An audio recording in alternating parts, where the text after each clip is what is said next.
不可操之过急。若这武学是真的，此事一旦泄露，青姐成功了。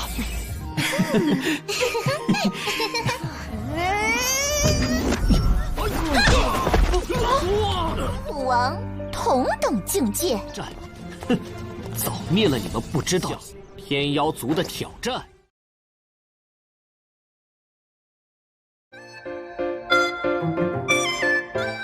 Halo Sanak Movie semua, apa kabar hari ini? Semoga dalam keadaan baik-baik saja.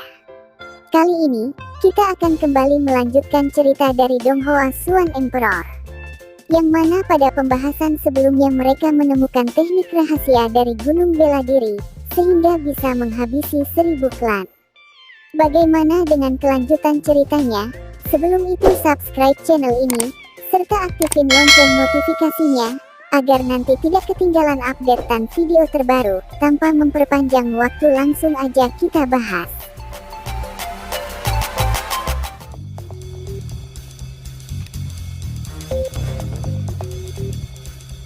Di sini diperlihatkan Wang Fan, adik Lu dan guru Lu Qian atau sekarang yang disebut dengan wakil dekan sedang berbincang-bincang, yang mana guru Lu mengatakan, Wang Fan telah memberikan kontribusi yang besar bagi umat manusia. Dengan itu umat manusia akan dapat menguasai dunia Xuan Wu. Tetapi Wang Fan mengatakan masih butuh banyak pertimbangan, serta ia menyuruh guru Lu agar melatih seni bela diri terlebih dahulu. Seandainya seni bela diri itu benar ataupun seni bela diri itu abal-abalan, tidak hanya mereka yang akan terancam, semua yang berada di kota Huang Jin akan terkena imbasannya. Jika guru Lu bisa melatihnya, maka ia bisa terus ke Qianying, dan sebelum bisa sepenuhnya melatih teknik bela diri itu, maka jangan pernah beritahu siapapun. Jika berhasil melatihnya serta ingin melanjutkan ke praktisi lain, maka mereka harus mengambil keputusannya bersama, dikarenakan mereka belum mengetahui apakah praktisi itu dapat dipercaya atau tidaknya. Wang Fan pun memberikan teknik itu pada guru Lu. Guru Lu pun ingin melatih teknik itu. Sebelum pergi, ia mengatakan lain kali Wang Fan harus memanggilnya kakak. Adik Lu yang mengejek Wang Fan harus tersipu malu dikarenakan Wang Fan langsung memegang tangannya. Wes, sepertinya ada benih-benih ungu nih. 王凡，你可是为人族立下了尝试一下，不可操之过急。若这武学是副院长觉得此秘法可修炼，那么就专调查那个人，不管他是否是我们认为的猪。副院长要是忍不住，以后叫我青姐吧。倩姐听听。倩姐。Keesokan harinya Wang Fan sedang berkultivasi. Ia mengatakan dengan kecepatan kultivasinya sekarang maka ia tak akan memerlukan waktu lama untuk mendapatkan tulang dewa emas. Setelah ia mendapatkan itu maka ia juga akan bisa menerobos ke ranah kolam hati roh ungu tahap penyempurnaan. Serta dengan adanya fondasi dari tulang dewa emas dan dibantu oleh kekuatan yang mendominasi teknik Kaisar Xuan Su ke-9, maka ia akan menjadi dewa bela diri tak terkalahkan. Tak lama setelah itu adik Lu pun memanggilnya, serta terlihat ia langsung dibawa oleh adik Lu. Ternyata mereka ke tempat guru Lu, dan terlihat juga di sana Wang Fan telah memanggilnya dengan sebutan kakak. Serta guru Lu juga telah berhasil memahami teknik bela diri itu, walau cuman tangan kirinya aja telah berubah menjadi tulang dewa emas, dan seandainya ia berhasil membuat tulang dewa emas di seluruh tubuhnya, maka ia yakin akan mencapai ranah hati roh ungu tahap akhir. Serta di sana juga terlihat si Wentong yang mendengar keberhasilan guru Lu, ia juga ingin fokus berkultivasi dan tidak ingin ketinggalan juga. 天亮，黄金神骨也用不了多少时间。有这副黄金神骨作为基础，再有9。醒了吗？成功了！这个功法居然让我的修炼速度提升了3倍。今天开始，我要疯狂的苦修，再也不干别的了。 Di kediaman Wang Fan didatangi oleh adik Lu, yang mana kedangannya ingin mengatakan tentang 3 dewa bela diri menundang Zhou Hantian ke Gunung Guansing. Tetapi Wang Fan mengatakan ada yang salah. Ia pun menjelaskannya, dengan kekuatan mereka semua kemungkinan mereka memerlukan waktu 3-5 bulan di sana. Jika salah satu dari mereka tidak hadir maka akan terjadi kekacauan, dan di antara 2 dari 3 klan utama juga berada di Gunung Dewa Bela Diri, dan pertarungan pun tidak dapat mereka prediksi. Adik Lu mengatakan bahwa kakaknya juga pasti mengkhawatirkan hal yang sama, dikarenakan setelah ia mengetahuinya semua urusan itu ia serahkan ke wakil dekan Cheng. Dan berkonsentrasi untuk berlatih metode pembalikan tulang ilahi, lalu ia pun pergi. Wang Fan yang melanjutkan latihannya, ternyata ia berhasil melatih seluruh tubuhnya menjadi tulang dewa emas. Serta ia juga mengatakan metode pembalikan tulang ilahi ini dapat merubah situasi di antara klan dikarenakan satu dari 100.000 yang bisa memahaminya, dan akan dapat melahirkan dewa bela diri emas di masa depan. Serta ia juga berharap dari populasi umat manusia 100 juta setidaknya ada 200 yang bisa memahaminya sehingga ada praktisi dewa bela diri emas di masa yang akan datang. 赵寒天一旦进入观星山，他们这种层次论道，哪怕是有人顿悟，要成就黄金武神，也后就将所有事情都扔给了程副院长，自己专心苦。好。啊，成功了！如今我全身骨骼，那么也等同于未来可能诞生一尊黄金武神呢，能做到的吧？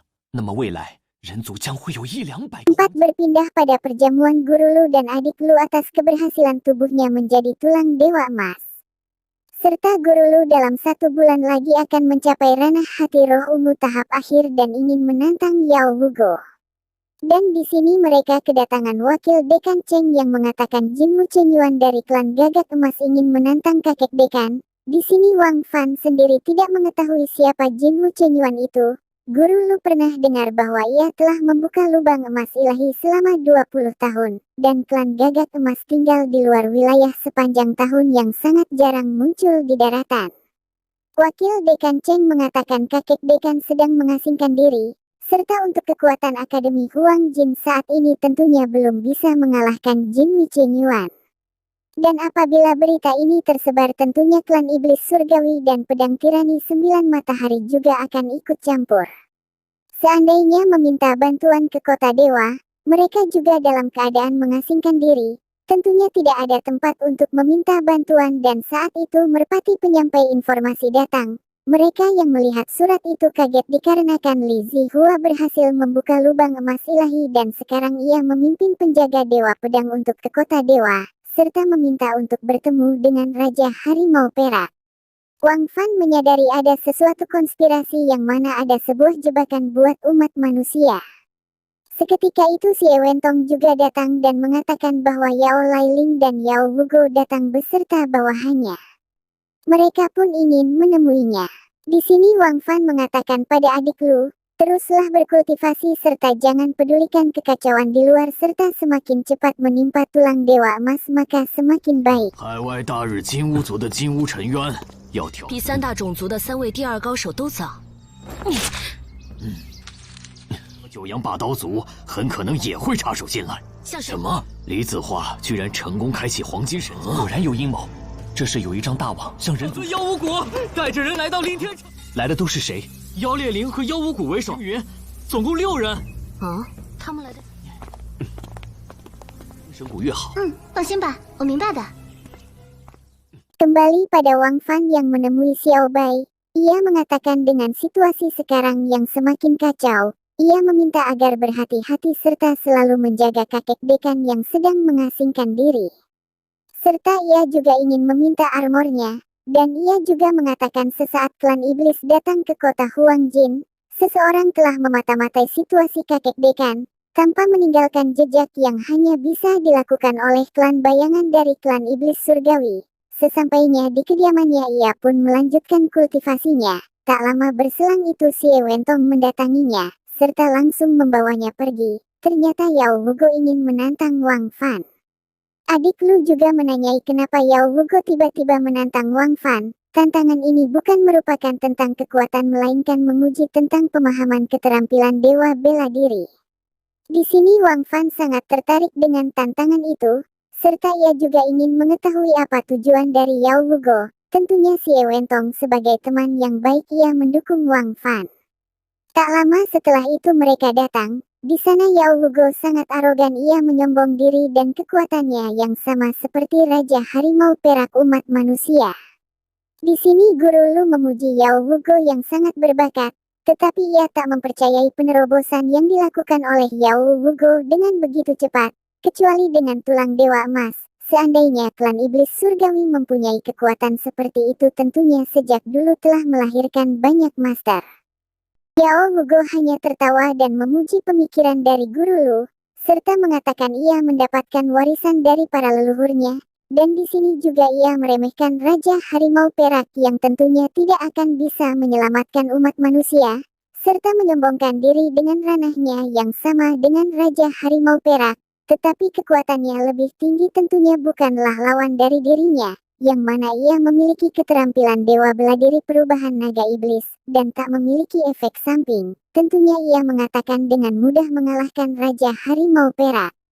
Wah, boleh juga nih anak. Padahal pada part sebelumnya di Ngarai, ia kewalahan melawan Raja Harimau Perak, bisa-bisanya menyombongkan diri.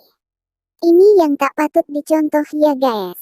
Tentunya di sini Wang Fan si Raja Harimau Perak yang mendengarkan semua itu tak tinggal diam. Ia membutuhkan 10 hari lagi untuk mencapai ranah kolam hati roh ungu tahap penyempurnaan. Tentunya ia akan membalas kesombongan yang dilakukan Yao Wugo. Ia pun langsung naik ke arena dikarenakan sebelumnya Yao Wugo menantang Wang Fan. Tentunya Wang Fan di sini mencoba untuk membuat Yao Wugo kesal dengan mengatakan tak banyak orang yang bisa melampaui pengetahuan dirinya tentang seni bela diri, dan ia juga tidak tertarik dengan Yao Wugo.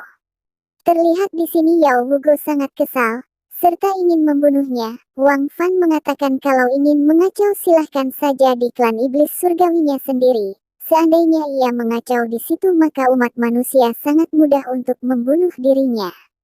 Terlihat ia begitu kesal, tentunya Wang Fan lagi-lagi memprovokasi mereka, serta kembali mengancam mereka.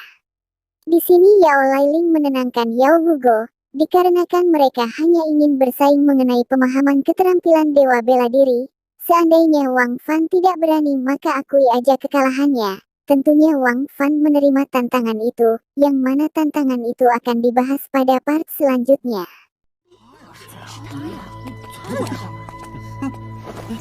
啊，不是挑战我，那算了，我还有事，走了。你给本少尊站住！你好，人族怎么了？人族杀你如土，分好，让你们全部陪葬。哼，挑起种族之战，哼，早灭了你们不知道。以为我怕你们老院长吗？慎言，你怎么样？可笑，天妖族的挑战。